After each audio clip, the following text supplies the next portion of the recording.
Hello everybody, this is Grumpy Dave. I added a light because I got a comment that I was getting shadows out in broad daylight. Whatever. That's the comments I get, which I appreciate. I don't take them negative. It's just stuff that I don't see right away because I'm usually wore out by the time I get in front of the computer. So I'm doing the editing and in between TV shows and sitting and having dinner and relaxing, talking to the wife. No beer today or tomorrow. It's Pepsi Day.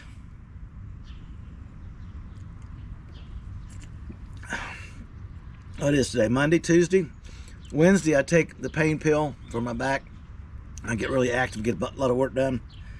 Thursday, I do the same thing. Friday, there's no pills. I put the back patches on for pain, which I have to be a little bit more mellow with my activity for 2 days. And then I'll be back on Pepsi for 2 days. If I keep taking the pain pills, they're 500 milligram naproxen, they don't do any good. So if I take them for a couple days, get it in my system, get the benefit from them, and get it out of my system, so I'm not just needing more and more and more to get the job done, I'm happier. I hate taking stuff.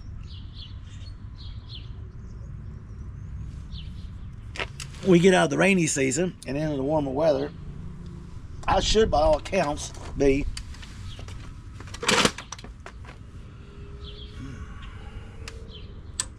in better shape. Now we looby-dooby-deep that one up. It's okay.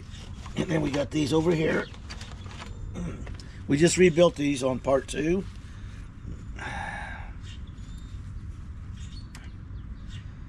I want this one, and then I want this one on the other side because, okay, now get a load of this, people. I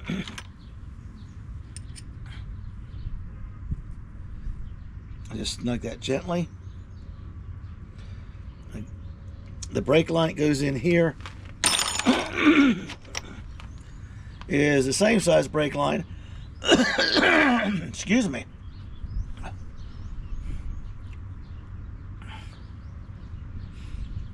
Got your spring allergies going at the same time. I just can't win for losing right now. I got these fittings and I got a bunch of this tube.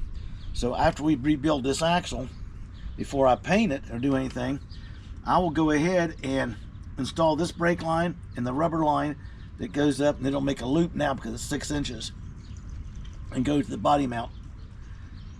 And then I'll run it, I'll get the front done, and when I'm ready, I'll just go from the master cylinder, I get the front plumbed in, I'll come back here and go from the rubber fitting up to the master, and we can bleed the brakes. She has brakes and she runs. Once the drive shaft's cut, hopefully it's not going to be a very expensive deal. It's got to be cut the same distance. See, I'm cutting from here to here. I don't know how many inches that is. So whatever this is, from the dead center of this to the dead center of this hole right here is where it goes. Is, quote, the distance the drive shaft has to be cut in the main body, not on the slider. So it'll slide right in here. And if I'll have to spend some time cleaning and so those U-joints are extremely difficult to work on after they've been in all these years, and they're $95 a piece if I booger one of them up. So I'm going to soak them and take my time taking them apart. Then I'm going to water brush and clean it. I'll take my brake hone, back it off, and I can go in and clean the bores on the yoke. Yeah, you can do that. It'll hone any metal and polish it. So when I put it back together, they bolt together. They don't have pins and clips and stuff. So I already checked this. I got these fittings.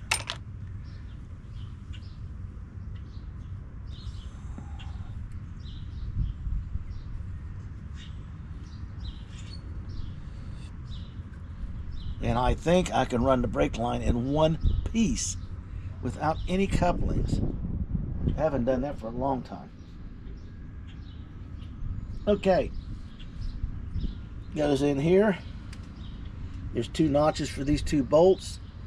Let's get them aligned, so to speak. See all this grease on the front of this rear end? Oh, wait, you can't see it from where you are. Let me see if I can. Well, no, you can't get a good view.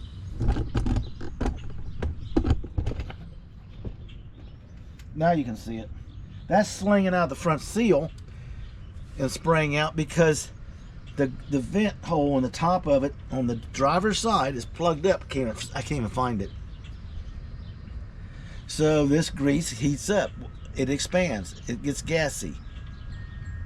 If it can't vent, it's going to vent somewhere. Lucky for me, it didn't blow these seals out. I've seen that happen several times. It's my one in the center of the rear end. I got the new one laying in there. I'm not going to touch it until the body's off, because I got to mark it, the nut. Say this is the, and here's the yoke. Got to mark this nut in the body of the rear end, and then I got to take it off and count the turns. Okay, change the seal, and when it comes off and it's loose, I got to put a mark on the nut and on here so I can line it up so it starts exact same position, which is very important. Then crank it back down until the body mark stamped on here and on the nut matches.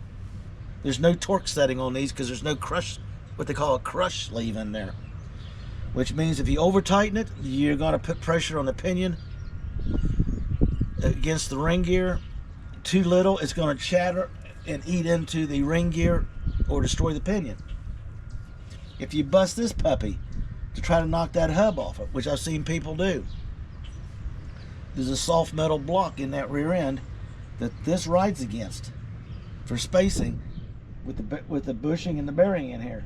So you smack this and it travels it's going to destroy that, not only damage the bearing and the seal, you're going to destroy that block, and I don't know if you can buy those anymore.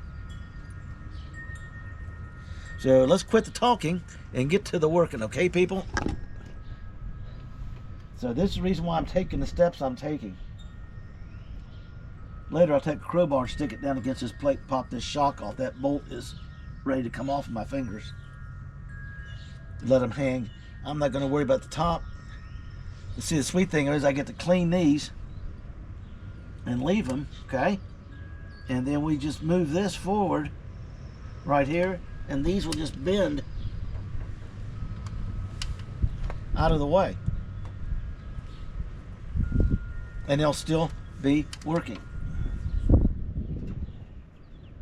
And I won't have to open this up and do a bunch of stuff and try to figure a way to make mercy brake, because the brakes work on this thing.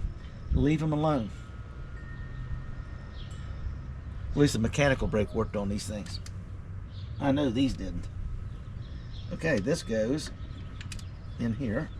You go bonk, and you put this one here, right there. Okay. These little tabs bend in there. I didn't see that on the other ones, and they were pretty well boogered up. So I broke down and messed them up worse.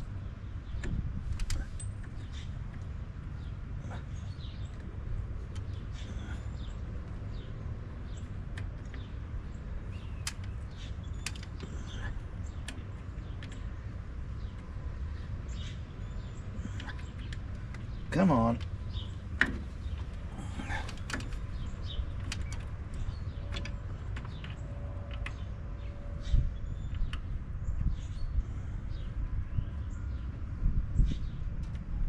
There we go.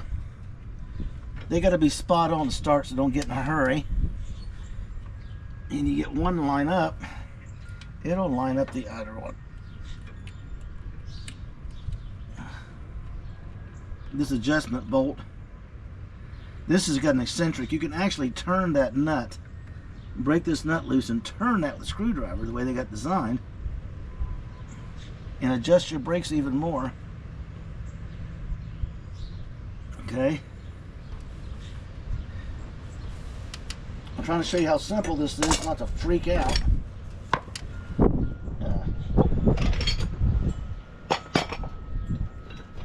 dog bone. Remember the secret? Firm hits, not trying to knock it off with one blow. Because if you do small hits and keep it up like I did, where it's constantly rotating, it'll drive that in 5,000 to 6,000 pounds and pull that thing off. You put it like this and hit it down, you're putting all the pressure on the tool, not on the parts you wish to remove. Oh, I still got my good one here. Great.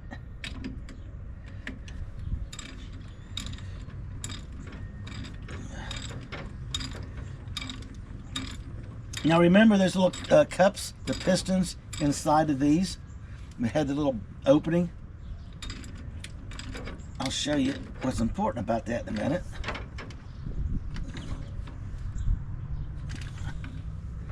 They fit these rods.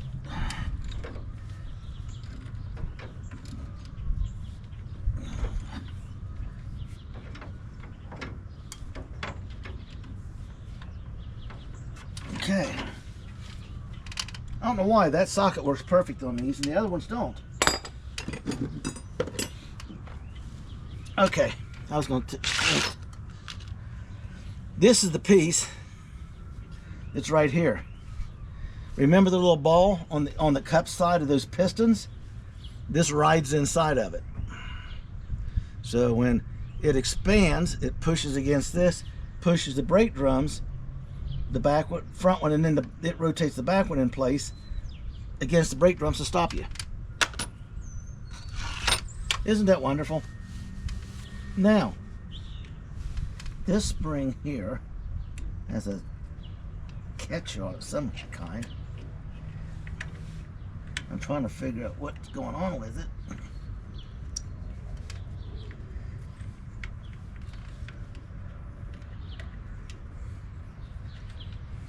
Because it's not letting me remove it. And I said remove it.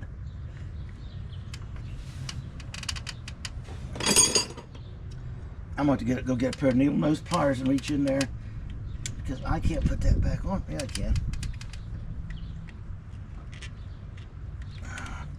It's not in the way. And let's see, this one comes up here like this.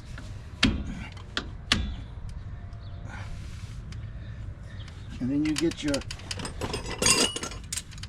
break down and buy these. It will solve a whole bunch of problems. On the way back, you do this. You put the cup on this, on that. Watch it make a liar out of me. Pull forward. And then I need the other one. It's a green one. I got two green ones in there. So I need this green one. It goes in the same hole over here and rotates around. And I just made a mistake.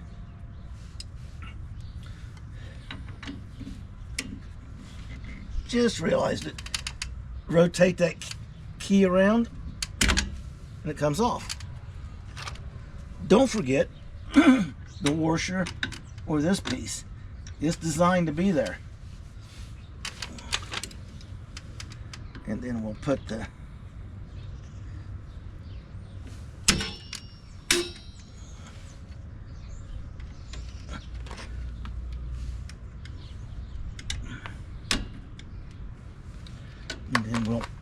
then we'll put you in.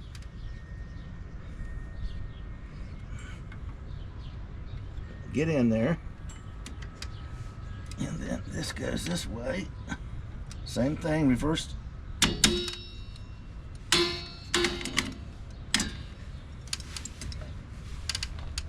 And that's it.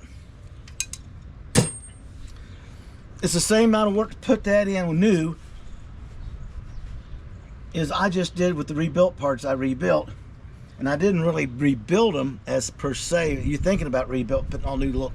Because the rubber inside and the springs and everything were in really good shape. Amazingly good shape. Probably because they were in a bath of brake fluid that poured out when I opened them up. So, the next thing we do.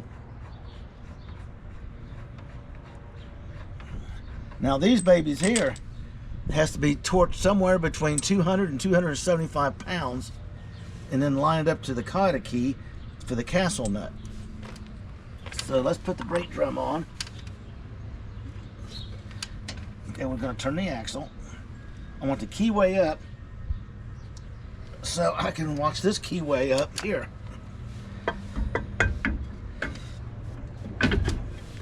Because if that keyway doesn't line up, it won't go on.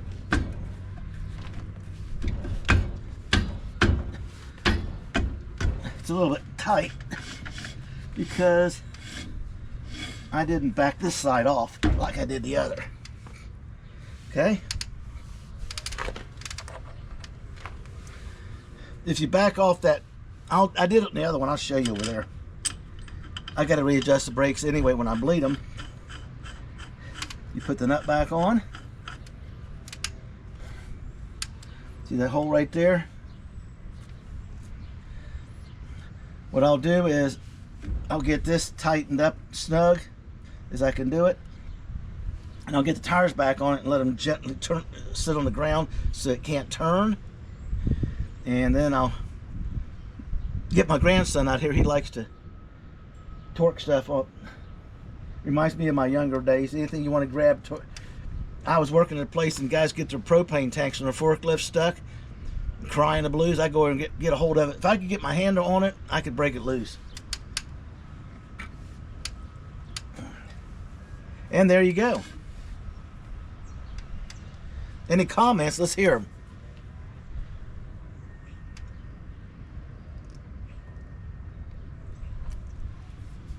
Oh.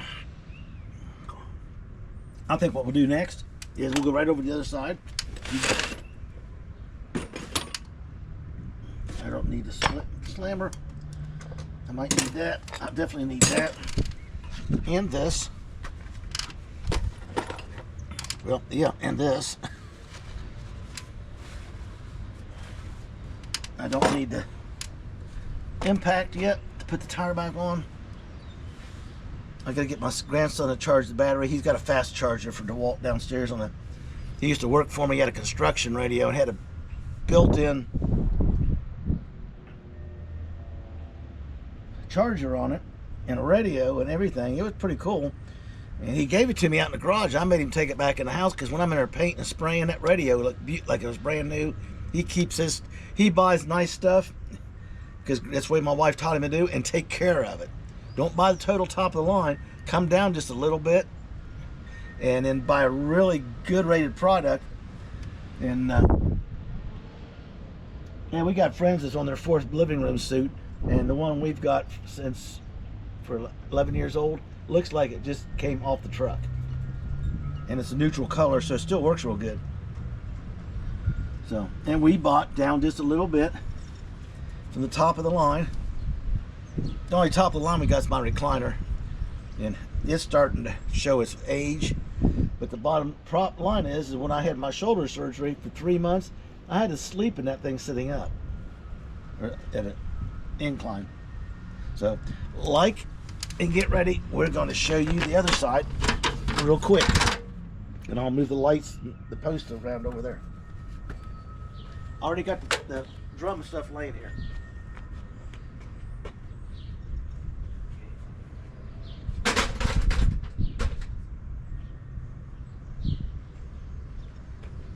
I will not need to take the light on that side. It's this side that's got the shadow, and the other side was lit in the videos.